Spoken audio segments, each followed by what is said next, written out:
I never believed in haunted objects. Ghosts, curses, just stories, right? But after I listed that old porcelain doll online, everything changed. The buyer vanished. And the doll? It keeps showing up. On my porch. In my car. Even in my bed. I think something followed it.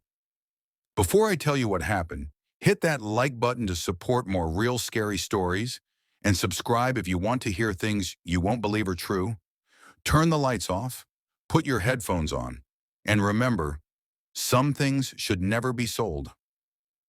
Later that evening, not even a full day after I listed the doll, I got a message. It was fast, almost too fast. The guy's username was just a string of numbers. No photo, no bio, just interested in the doll. Is it still available? I didn't think much of it at the time. People are weird online. But what caught me off guard was how eager he was, like really eager. He didn't even ask for more photos or the usual, is the price negotiable and stuff. Instead, he immediately said he'd pay in cash. Full price, no questions. And he wanted to pick it up that night. Said he was in the area and could come by in an hour or so. I remember staring at the message for a second thinking, who even buys an old porcelain doll in that much of a hurry? Still, I needed the money. And honestly, I just wanted the thing gone. So I told him I wasn't super comfortable with strangers at my house, and we agreed to meet in a grocery store parking lot a few blocks away. Seemed neutral enough, public, safe. I got there early just to scope things out. Brought the doll, wrapped in an old towel sitting on the passenger seat like a creepy little co-pilot. I parked, waited. 10 minutes went by, then 20. I messaged him, "Hey, I'm here. You close?" And nothing. No reply. I waited a little longer, thinking maybe traffic or whatever, but something felt off. It wasn't just that he didn't show. It was this stillness, like the air around me felt heavier than usual. I don't even know how to explain it. It's like my body already knew something was wrong before my brain caught up. After about 40 minutes, I gave up. Drove home annoyed. Not scared, not yet, just irritated. It was a waste of gas, waste of time.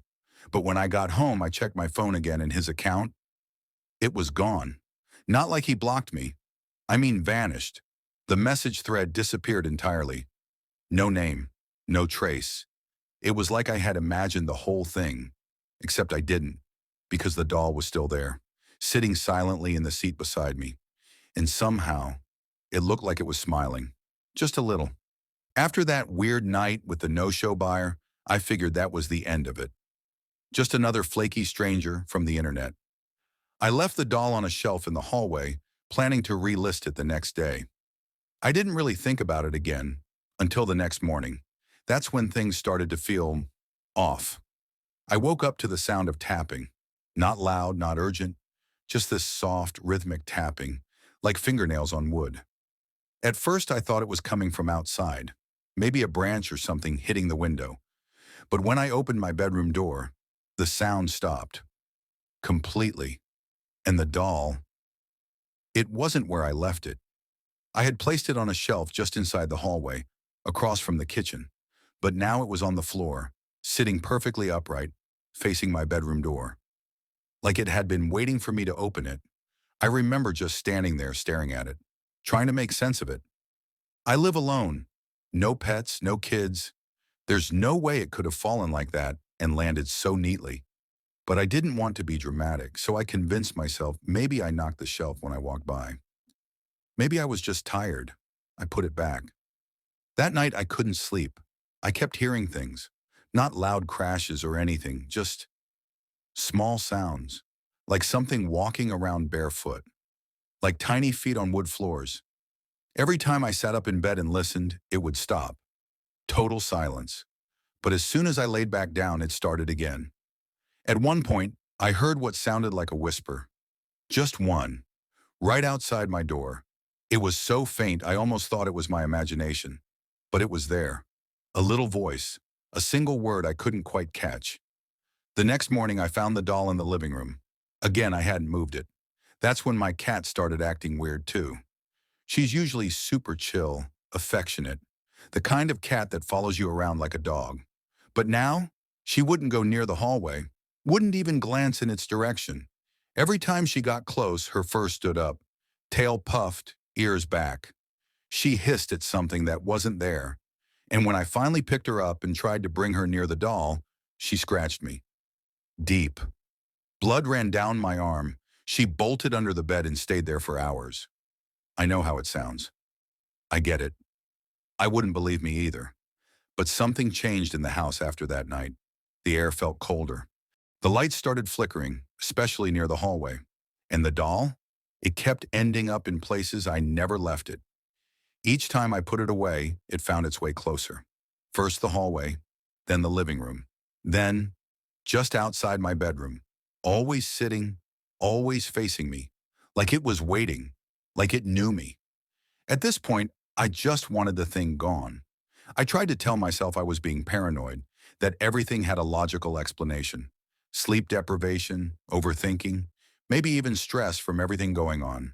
But deep down, I knew it had something to do with the doll. So I listed it again. This time I changed up the description, didn't mention anything weird, just called it a vintage porcelain collectible, excellent condition. Took fresh photos, posted it around noon. Within an hour, I got a message. This person seemed more normal, friendly tone, said they were a collector, loved antique dolls, and had been looking for one just like this. I asked if they were local. They weren't. Lived a few states over, but they offered to pay double what I was asking if I could ship it out the next day. Double, just like that. No questions asked. I hesitated for a second, but the money was good. And honestly, I felt like this was my shot to be done with it. Maybe it was cursed, haunted, whatever. But if it was out of my house, maybe things would go back to normal. So I packed it up carefully. Bubble wrap, box, tape. I even wrote fragile all over it, just to make sure it got there in one piece.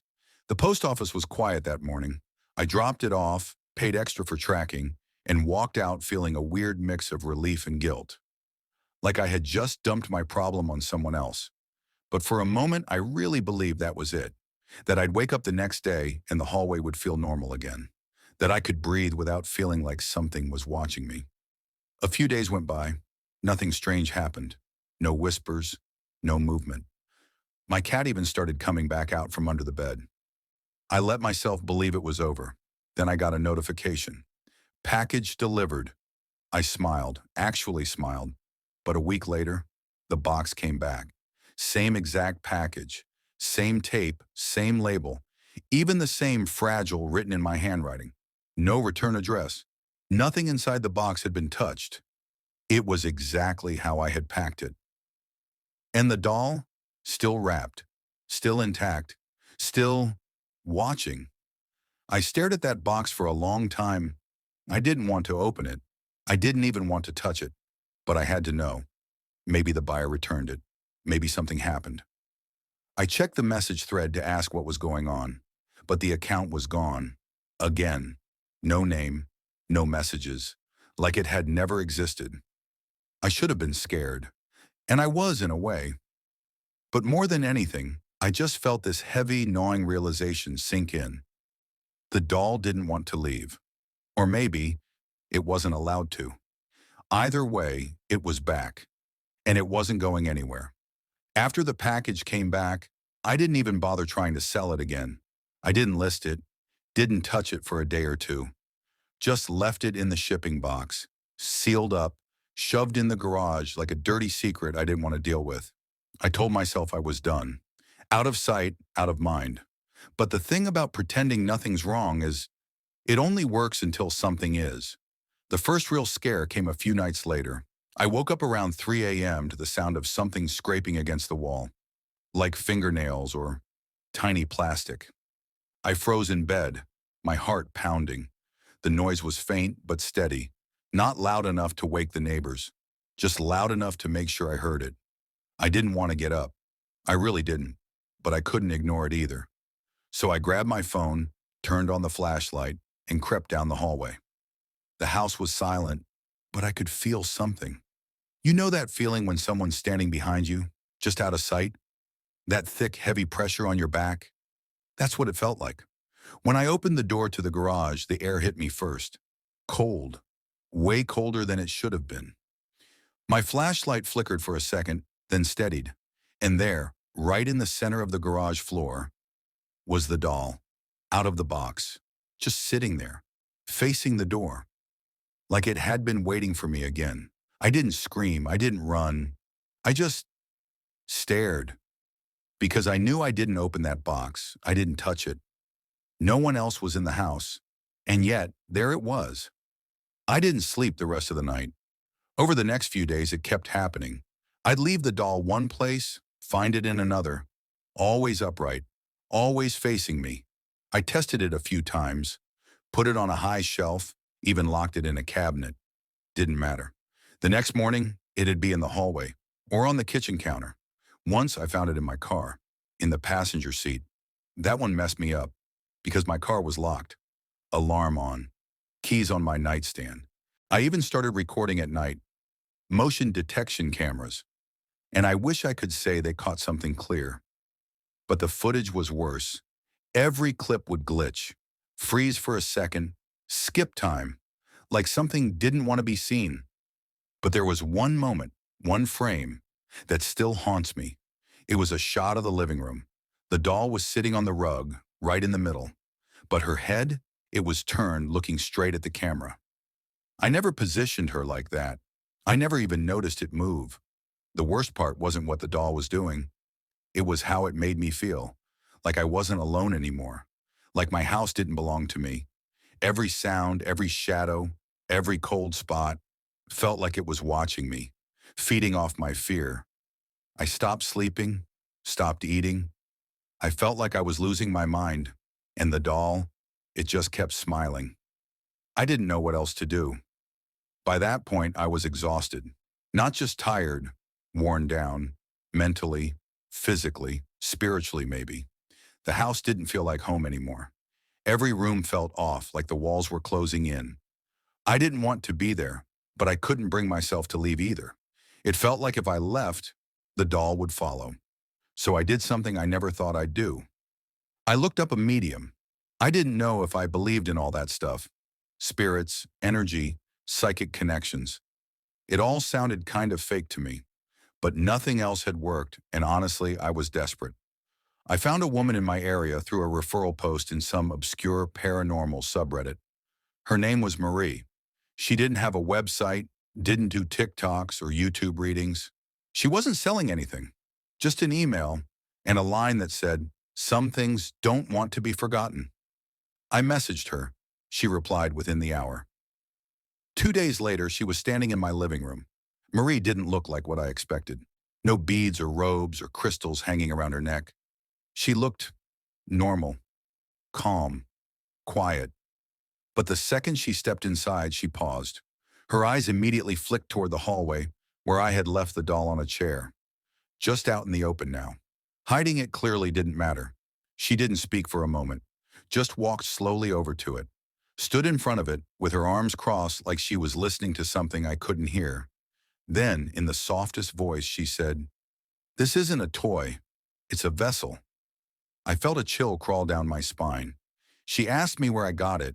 I told her about the attic, my grandmother's things, the listing, the buyer who never showed. She didn't interrupt, just nodded quietly like she already knew. When I asked her what kind of vessel, she hesitated. Then she knelt down, looked the doll in the eyes and whispered, "A child, but not peaceful. Something unfinished." That word stuck with me. Unfinished. Marie didn't stay long. She said the energy was too strong, too restless. Told me I shouldn't sleep in the house that night. Gave me a few instructions. Salt lines, candles, a prayer to read. And before she left, she looked at me and said, dead serious, "It doesn't want to be sold. It wants to be seen." And with that, she walked out. I didn't sleep at all. But I didn't leave either. Because deep down, I needed to know what it really wanted. After Marie left, her words kept echoing in my head. It wants to be seen. I didn't know what that meant, but I couldn't shake the feeling that this wasn't just about the doll. It was about what, or who, was attached to it. And the more I thought about it, the more I realized I didn't know anything about it. I had just pulled it from a dusty box in my grandmother's attic, assuming it was junk. I never asked where it came from, never thought to. So I started digging. I went back to my grandmother's things, old journals, photo albums, letters, anything that might give me a clue. Hours passed flipping through faded pages and brittle paper. Then I found it, tucked in the back of a photo album, a black and white picture of a little girl. She was standing on a porch, clutching that doll, the same one. The smile on her face was small, unsure. Behind her stood an older woman, someone I didn't recognize. On the back, in faded ink, it read, Margot, 1932. I searched the name. I searched the year. And eventually I found something. A newspaper clipping archived online. The headline was simple, cold. Girl, age 7, dies in house fire. Doll found unburned. The photo was grainy, but it was her. Margot. And the doll, not a scratch. The article said the fire had started in the attic, that her body was found holding the doll, curled up in the corner of the room. They said it was like she was hiding, waiting, afraid. My stomach turned. This wasn't just some haunted object. It was a memory sealed in porcelain, a moment in time that refused to let go. And now, it had latched onto me. After I found out about Margot, everything changed. It was like learning her name made her stronger. The energy in the house shifted. It wasn't just creepy anymore. It felt heavy, charged, like the walls were holding their breath. The air was cold even when the heat was on. Lights flickered constantly. My cat disappeared for 2 days. I found her hiding under the kitchen sink, eyes wide, shaking like she'd seen something I couldn't. Then came the dreams. At first they were just flashes. Fire, screaming, a little girl crying behind a door I couldn't open. But soon it felt real. Too real. I'd wake up drenched in sweat, the smell of smoke still clinging to the air. One night I jolted awake to the sound of crackling, actual crackling like firewood burning. I jumped out of bed and ran through the house, heart pounding. Nothing. But the doll was sitting at the foot of my bed, and it hadn't been there when I went to sleep. That night I tried to leave. I packed a bag, grabbed my keys, and bolted to the front door. But when I opened it, the hallway outside was pitch black. Not like nighttime. I mean impossibly dark. Like the kind of darkness that swallows light. I stepped back inside, slammed the door. I didn't try again. Then the scratching started. Inside the walls, under the floorboards, sometimes from the ceiling, and always, always, followed by that whisper. Just one word over and over. Stay. I wasn't just haunted, I was trapped. And the worst part was, deep down, some part of me started listening, started wanting to stay. That's when I knew, whatever this was, it wasn't finished with me yet. I couldn't take it anymore. I hadn't slept in days. I was barely eating. My body felt like it was falling apart from the inside out. My eyes stung from crying and staring at nothing, from jumping at every sound. Every creak in the house felt like footsteps. Every gust of wind felt like a breath on my neck. So I decided I was done. I didn't care about rituals or curses or whatever power the doll held. I was going to destroy it. I took it outside just before dawn. The sky was gray, not quite morning. I didn't want to wait for full daylight. I grabbed a metal bucket, poured lighter fluid over the doll, and lit a match with shaking hands. I stared into its face one last time. Porcelain, cracked just slightly near the eye now, like it had aged overnight. It was still smiling. The match hit the fluid and flames shot up fast, licking the air. I backed away, heart racing, watching the fire swallow it whole. Only it didn't. The flames wrapped around it, danced and sparked. But the doll just sat there, untouched. Not even the paint peeled. The fire flickered, hissed, and then died out. Just like that, the air turned ice cold. And the doll? Still sitting there in the bucket, still smiling. That's when I felt it, right behind me. This presence, heavy like being watched by something older than time. I turned slowly, Nothing there, but I could feel it, like it had stepped through the fire, like I'd woken it up. The whisper came again. Only this time it wasn't in the walls. It was right in my ear. "You're mine now." And I believed it. Every word. If you think this was just a creepy story, try sleeping tonight. And if you've ever dealt with something like this, comment below. I want to know I'm not alone. Like, share, and subscribe if you made it to the end. And remember, some things are better left untouched.